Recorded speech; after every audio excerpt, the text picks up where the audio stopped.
경우가 8조에서 소개가 되고 있습니다.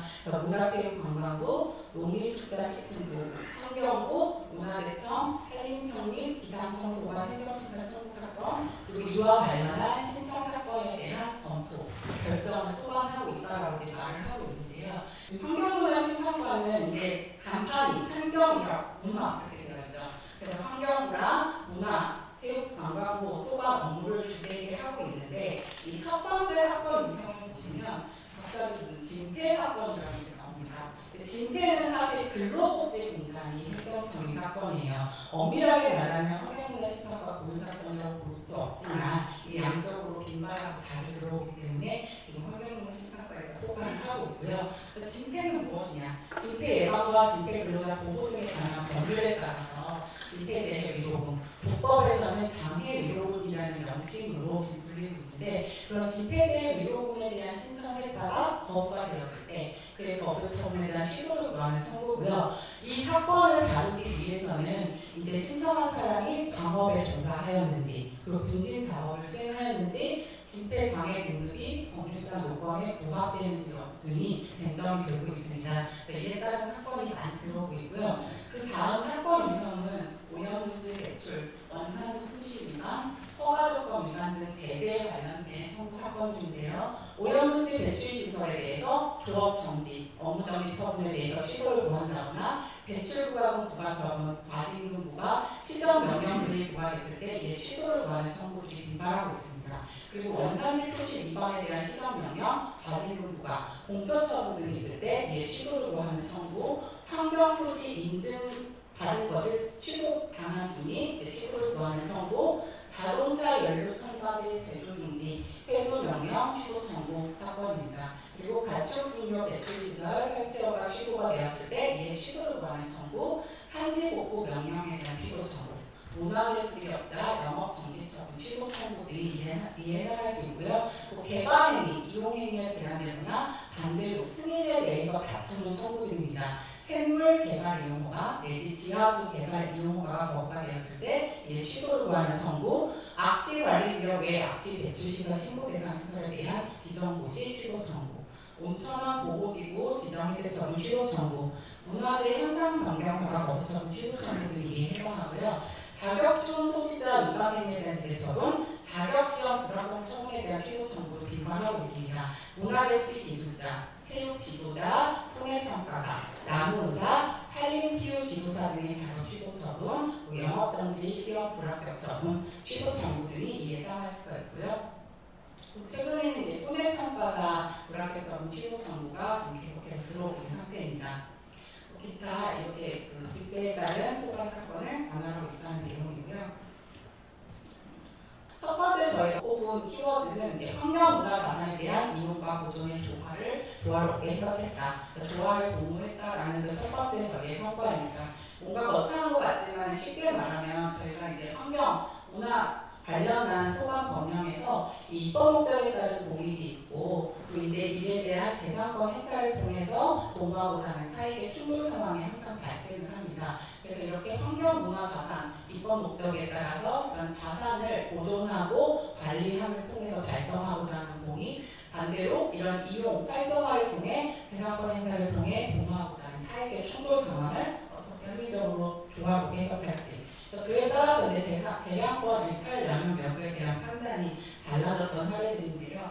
주요 사례 몇 개를 말씀드리겠습니다. 첫 번째 사례는 좀 특이하게 무효 확인 청구예요. 보통 이제 취소 심판 청구 기간이 이제 90일 180일로 되어 있는데 이 청구 기간이 도과된 상태에서 무효 확인 청구가 들어오고 있습니다. 하수도 원인자 부담금 부가처분 무효 확인 청구인데요. 저희가 이게 무효가 맞다라고 인용 및 재결했던 사례입니다. 하자가 중대 명백해서 이제 무효에 해당한다라고 봤던 사례인데 이 무효가 됐던 사례, 무효가 된 사례는 이제 중복 산정에 따른 개별 구체적 사정을 고려할 게 없이 일률적으로 부과했다는 것입니다. 사례 사실 근거를 보시면 피청구인이 이 사건 부담금을 산정하면서 하수도 정비 기본 계획의 계획 인도를 기준으로 산정한 하수 발생량 1인당 0.355 세제곱미터인데요. 이런 산정한 하수 발생량 외에 별도로 경제시설, 공리시설을 개별 건축물로 모아 그 면적에 따른 하수 발생량을 추가 합산하는 방식으로 이 사건 개발 사업의 총 하수 발생량을 산정한 것은 중복 산정에 해당한다고 봤고요. 또 거주인들이 주로 이용하는 시설이 있고 거주인 외에 외부인들과 함께 이용하는 주거시설이 있는데 이런 시설에 대한 개별적 판단을 고려함이 없이 일률적으로 이 사건 부담금을 부과한 것이 하수도법과 이 사건 조례 등의 목적, 근본 취지를 위반했고 이러한 하자는 중대 명백하다라고 봤습니다. 그래서 무효로 판시 결정이 됐던 사례고요. 두 번째 사례는 농지보전 부담금 부가처분 취소 청구 사건인데 이 사건도 이제 부가처분이 취소됐던 사례입니다. 이 주요 논거는 이 농지법상 농지로 볼 수 없는 땅에 대해서 이 농지보전 부담금을 부과한 게 위법하다는 내용인데요. 이 사건 사업 시행 이전부터 지역 주민들의 간이 성수로 사용되어 농지에 해당하지 않는 점, 그리고 이를 다시 농경지나 다년생 식물 재배지와 기타 농지 보전, 이용에 필요한 시설 부지로 이용한다는 것도 불가능해서 그 상실 상태가 일시적으로 볼 수 없다라고 봤습니다. 그래서 농지조명 부담금 부과 대상이 되는 농지에 해당하지 아니함에도 농지임을 전제로 한 초과 부담금 부과, 신규 편입된 농지로 보아서 행한 농지 보전 부담금 부과가 위법 부당하다라고 결정했던 사례고요. 세 번째는 문화재 수리업자 영업 정지처분 취소 청구 사건인데 이게 취소가 됐던 사례입니다. 인용 재결의를 한 사례의 근거는 제대적 처분을 한 명확한 법적 근거가 없음에도 이 제대처분 근거 사유를 무리하게 확대 해석했다는 사유인데요. 이 문화재 수리법 등에 보면 이 용역 수행자가 실측 설계 용역을 수행하는 과정에서 승인기관으로부터 용역 과제에 대한 수정을 요청받아 보완하였다. 그래서 이제 수정 요청을 받아서 보완했는데 이 보완을 하자 이게 문화재 가치를 훼손했다라고 보아서 피청구인이 제재처분을 했던 사례인데요. 이러한 해석은 무리한 확대 해석으로 심히 부당하다라고 이제 결정을 했습니다. 그래서 청구인이 이런 보완 요청에 따라서 한 행위를 가지고 이제 부실하게 설계하여 문화재 가치를 훼손 또는 문화재 수리가 불가능하게 된 경우에 해당함을 전제로 한 처분이 부당하다라고 결정했던 사례입니다.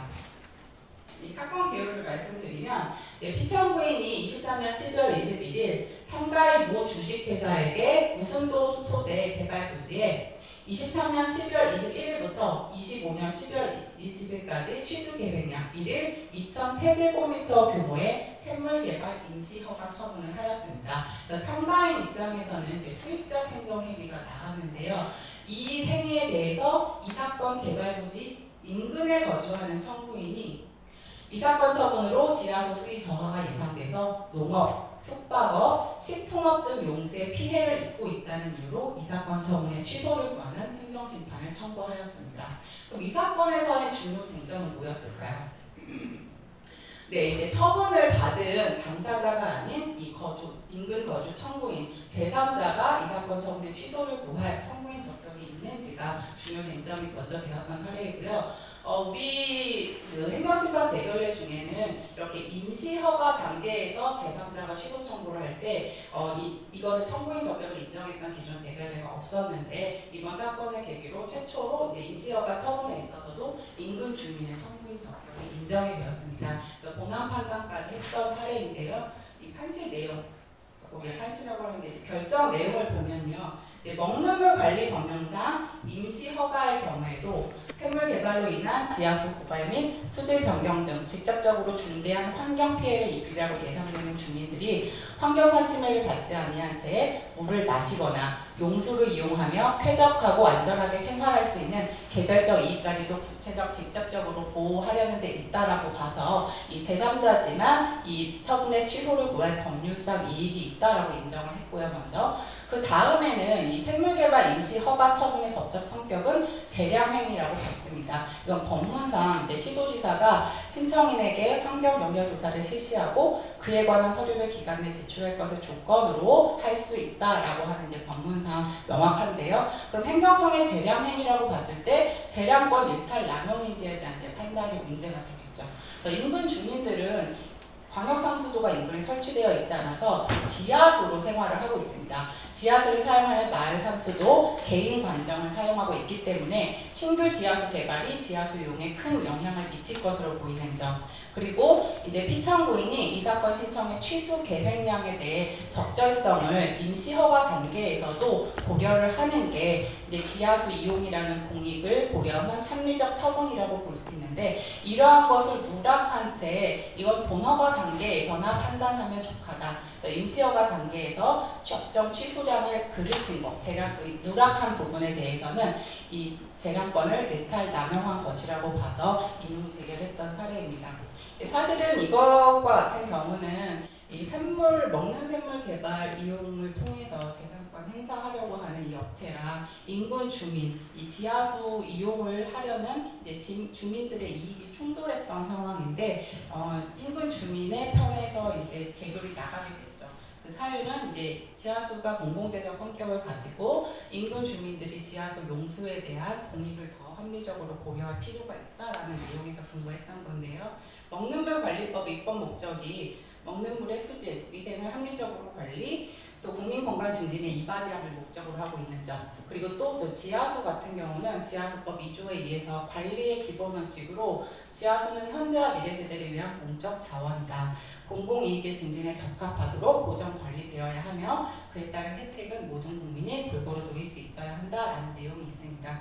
이런 목적을 고려해서 형량을 통해서 결정한 사건이었습니다.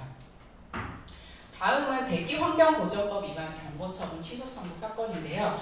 사건 개요를 말씀드리면 피청구인이 23년 6월 자동차 타이어 등 제조, 판매업 등을 영위하는 청구인이 청구인의 사업장에서 대기 오염물질 배출 시설에 대한 방지시설 설치 의무를 면제받았음에도 변경 신고를 하지 않은 채 이를 설치 가동하였다는 이유로 대기환경보전법 위반에 따라서 경고 처분을 받았던 사례입니다. 이 경고 처분의 취소를 구하는 이제 청구 원인은 청구인이 주장하는 사유는 방지시설 설치 의무가 면제된 시설을 계속 설치 운영한 것이 대기환경보전법상 제재 처분할 법적 근거가 없다라는 내용으로 취소 심판 청구를 했던 건데요. 대기환경보전법 23조에 보면은 이제 허가받은 사항의 중요 사항 변경을 하려면 변경 허가를, 그 밖의 사항을 변경할 때는 변경 신고를 하도록 되어 있고요. 그럼 변경 신고 사유 중에는 3호의 방지 시설을 증설 교체 폐쇄하는 경우가 있고 7호의 그 밖의 사유가 있습니다.